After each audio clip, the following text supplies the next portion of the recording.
On Mustang Island, rattlesnakes are a common sight up in the dunes, but one angler's close encounter happening in a surprising spot. The South Jetty, a prime fishing spot for anglers like Keith Kurwicki. But this latest trip on Sunday with his wife turned out more than they bargained for. I've heard other people saying they see them right along the sand, but I never would have thought I would have seen one out there on the jetty. As he knelt down to cut some bait, some of it falling between the rocks. Wanted to see where it fell, plus I also thought I seen something move.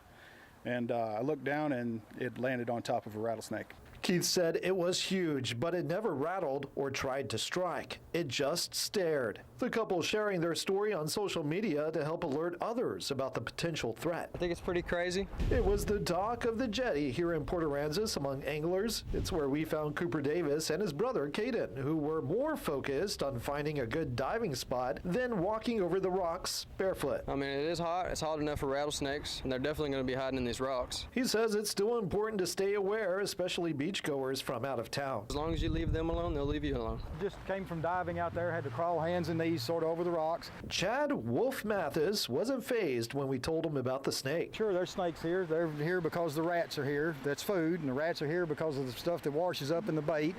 That's food.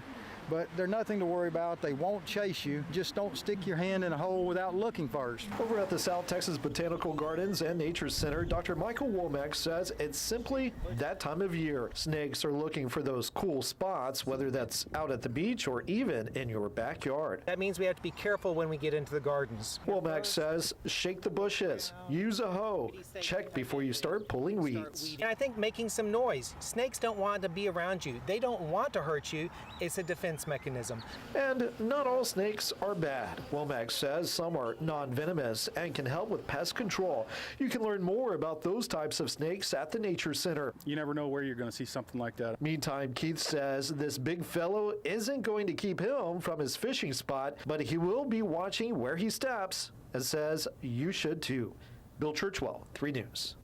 Thank you, Bill, for that. Keep an eye out. Watch out for that.